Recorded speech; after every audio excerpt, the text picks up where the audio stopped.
नमस्कार दोस्तों। Lives amazing secret bye गौर गोपाल दास इस बुक के सेशन 3 में आप सबका स्वागत है। आज का चैप्टर है, उसके बारे में बाद में बात करेंगे। सबसे पहले मैं आपके साथ एक पजल शेयर करती हूँ और आपको मुझे उसका आंसर करना है। पहले 3 सही आंसर्स को मिलेगा सरप्राइज गिफ्ट फॉर श्योर। तो पजल क्या है? पजल का जवाब भी, हिंट भी आपको आज के वीडियो में ही मिलेगा, उस रिलेटेड टू द सब्जेक्ट। तो आसान है आपके लिए।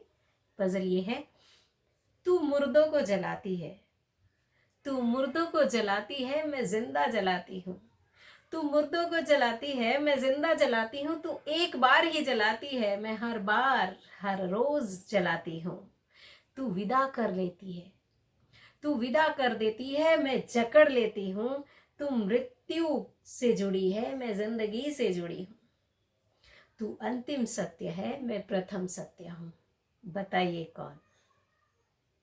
आपके जवाब का कमेंट बॉक्स में बेसब्री से इंतजार कर रही हूँ। और अब बात करते हैं आज के सेशन की। आज के सेशन में हम बात करेंगे डिटैचमेंट की। हम बात करेंगे how to learn to detach ourselves from situations that are beyond our control. This is an imperative skill to learn for our personal growth. जी हाँ दोस्तों, अपनी उन सिचुएशंस में जो हमारे कंट्रोल के बाहर है, ऐसी सिचुएशंस में खुद को कैसे उससे दूर रखें, ये एक कला है जिसे अगर हम सीख जाएं तो हमारे व्यक्तित्व का विकास बेहतरीन तरीके से हो सकता है।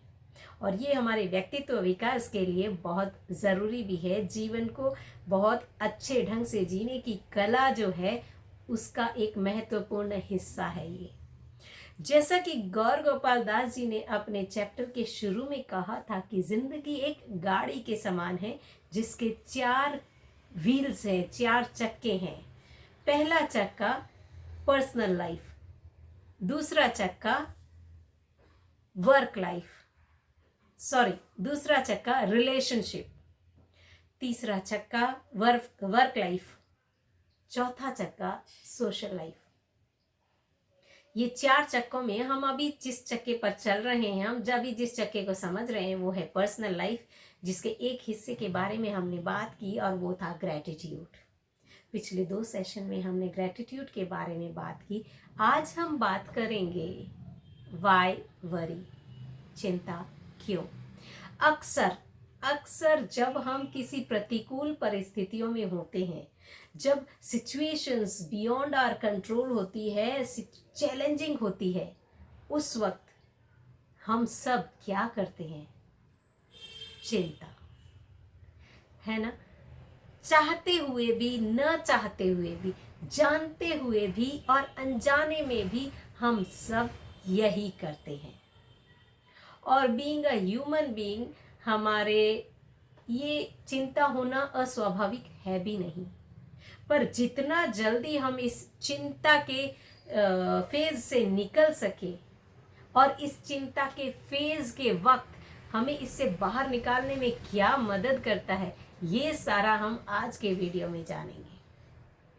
तो चलते सुनिए। सबसे पहले मैं आपके साथ शेयर कर रही हूँ, वहाँ पर उन्होंने एक केस स्टडी शेयर किया है, एक लाइव एग्जाम्पल शेयर किया है। आप और मैं, हम सब जितने भी व्यूअर्स हैं या अक्सर लोग, एक ऐप आपके फ़ोन में ज़रूर है और वो है व्हाट्सएप, जिसे हम दिन में शायद सबसे ज़्यादा यूज़ करते हैं। क्या आपको पता है इस व्हाट्सएप का फाउंडर कौन है? इस व्हाट्सएप के फाउंडर हैं मिस्टर ब्रेन एक्टन। मैं आज उसके बारे में क्यों बात कर रही हूँ? आज की जो सिचुएशन है, इसको समझने के लिए ये एग्जाम्पल बेस्ट है। व्हाट्सएप एक ऐसा ऐप है जो चाइना के अलावा दुनिया के किसी भी कोने में कोई भी इंसान फ्री डाउनलोड कर सकता है और ये एक मैसेजिंग और कॉलिंग ऐप है जिसे हम सब दिन में सबसे ज़्यादा समय यूज़ करते हैं, इजंट इट? क्या आप जानते हैं इस व्हाट्सएप को किसने बनाया? इस व्हाट्सएप को बनाने वाले इंसान का नाम है ब्रेन एक्टिन। ब्रेन एक्टिन ने स्टैनफोर्ड यूनिवर्सिटी से ग्रेजुएशन किया था। He was a software engineer और वहाँ से ग्रेजुएशन करने के बाद उन्होंने एप्पल में जॉब की और फिर कुछ वर्षों तक याहू में भी उन्होंने काम किया। उसके बाद 2007 में उन्होंने वहाँ से रिजाइन किया क्योंकि वो साउथ अमेरिका घूमना चाहते थे। एक साल वो साउथ अमेरिका घूम के आए अपने कलीग, अपने दोस्त जैन कॉम के साथ। वापस आने के बाद उन्होंने फिर से जॉब की तलाश की और अप्लाई किया फेसबुक और ट्विटर दोनों कंपनियों में। बड़े दुख की बात थी कि फेसबुक और ट्विटर दोनों से उन्हें रिजेक्शन मिला और उन्होंने ट्वीट किया मई 2009 में, got denied by Twitter headquarter, it's okay, would have a long commute. This was his tweet in May 2009. उसके कुछ ही महीनों बाद अगस्त 2009 में फिर से उनका एक ट्वीट आया, Facebook turned me down. It was a great opportunity to connect with some fantastic people of the world. Looking forward, इस सेंटेंस पर ध्यान दीजिएगा, looking forward to life's next adventure. ये उनका ट्वीट था after getting rejection from Facebook. Facebook और Twitter दोनों से रिजेक्शन के बाद दुखी होना स्वाभाविक था, पर उन्होंने इस सिचुएशन को एक चैलेंज लिया कि अब प्रकृति मुझे कौन सा नया चैलेंज देने के लिए तैयार है और मैं तैयार हूं उस चैलेंज को एक्सेप्ट करने के लिए। Can you guess what happened next?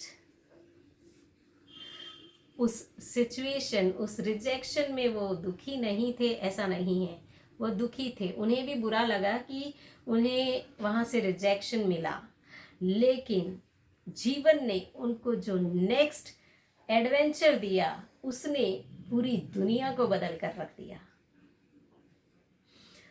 In the same year 2009, on his birthday, after getting rejection, अपने सेम साल, उसी साल 2019 में जब उनको फेसबुक और ट्विटर से रिजेक्शन मिला था, उसी साल अपने बर्थडे के दिन सिलिकॉन वैली कैलिफोर्निया में उनका नया सॉफ्टवेयर व्हाट्सएप इनकॉर्पोरेट हुआ।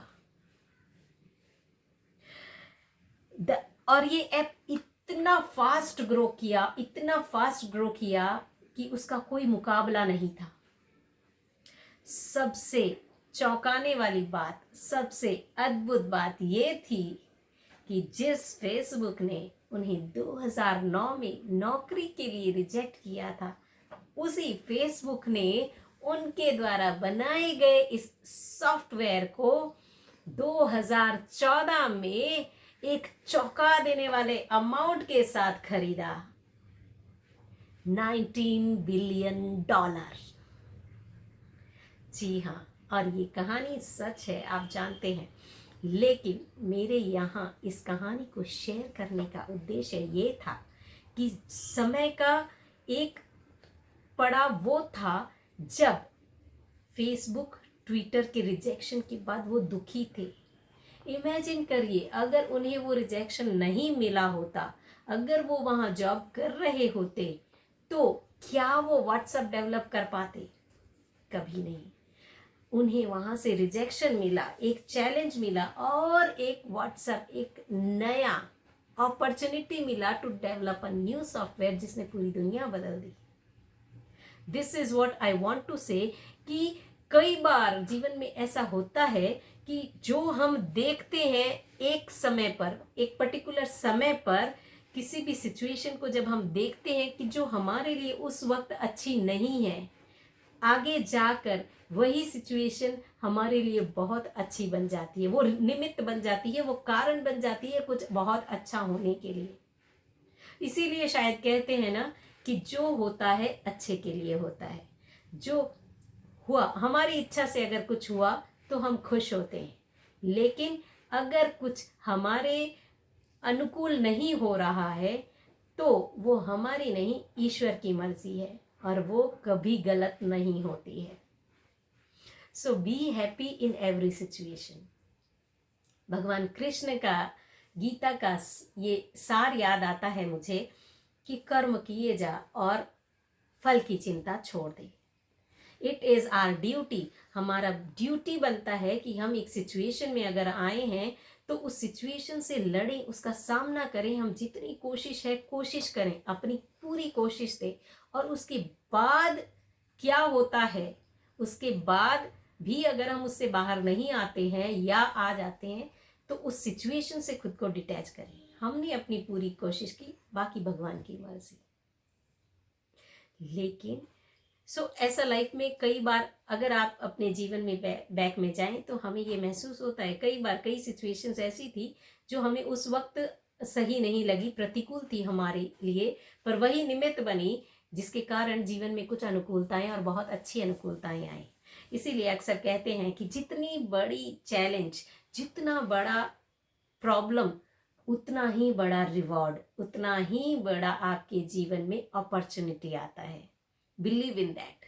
और जब हमें ये बात पता होती है, जब हमारे दिमाग में ये बात होती है, तो उस प्रतिकूल परिस्थिति से के समय में दिमाग में चल रही नेगेटिविटी से निकलना बड़ा आसान हो जाता है, क्योंकि हमें पता है कि जीवन में अगर संघर्ष बड़ा है तो इनाम भी बड़ा होगा, चैलेंज बड़ा है तो उसका अपॉर्चुनिटी बड़ी है तो उसका रिवॉर्ड भी बड़ा होगा, है ना। तो उन्होंने उसके बाद ये कहा कि ये एक मानव स्वभाव है कि जब हम किसी प्रतिकूल परिस्थिति में आते हैं हम कुछ समय के लिए चिंता में हो सकते हैं। उससे बाहर कैसे निकला जाए, उस चिंता के पीरियड से बाहर कैसे निकला जाए, ये भी उन्होंने बताया। सबसे पहले उन्होंने एक बहुत ही खूबसूरत सा फॉर्मूला शेयर किया इस बुक में। वो है कि वाई वरी, जीवन में चिंता करने का तो कोई सवाल ही नहीं होता है। क्यों? क्योंकि देखो, चिंता हम कब करते हैं, जब हमारी लाइफ में कोई प्रॉब्लम होती है। अगर लाइफ में कोई प्रॉब्लम है ही नहीं तो चिंता किस बात की। अगर लाइफ में प्रॉब्लम है तो अगला क्वेश्चन ये होता है, क्या उस प्रॉब्लम को सॉल्व करने के लिए या उस प्रॉब्लम से बाहर निकलने के कोई रास्ते हैं? अगर हाँ रास्ता है तो चिंता किस बात की, उस पर काम करिए। अगर रास्ता नहीं है उस प्रॉब्लम से बाहर निकलने का, तो भी चिंता करके आप क्या कर लेंगे, उस वक्त भगवान पर छोड़ दीजिए। जीवन में चिंता करने का तो कोई कारण ही नहीं है, फिर भी हम मानव स्वभाव है, चिंता करते हैं। तो उन्होंने उसका भी उपाय बताया कि अगर हमें चिंता हो जाती है, अगर नेगेटिविटी हमें घेर लेती है प्रॉब्लम के समय, प्रतिकूलताओं के समय, तो हमें उससे कैसे डील करना है। और इसका सबसे आसान तरीका उन्होंने बताया कि ऐसे लोगों के पास रहें जो इस चीज को लेकर बहुत क्लियर होते हैं, लाइफ को लेकर बहुत क्लियर होते हैं, जो आपको गाइड कर सकते हैं कि कैसे इससे बाहर निकाला जाए। The easiest way to bring clarity to our life is to seek guidance from those people who possess clarity. To get to that level of detachment और स्टेट ऑफ ग्रेटिट्यूड, मतलब प्रतिकूलताओं में भी स्टेट ऑफ ग्रेटिट्यूड में रहने की क्षमता, कौशल, इसको डेवलप करने के लिए what you need is spiritual strength. उस वक्त आपकी आध्यात्मिकता आपकी ताकत बनती है। और ये कैसे होता है? ये तब होता है जब हम प्रतिकूल परिस्थितियों में होते हैं, हमारा दिमाग में नेगेटिविटी क्रॉप अप करने लगती है।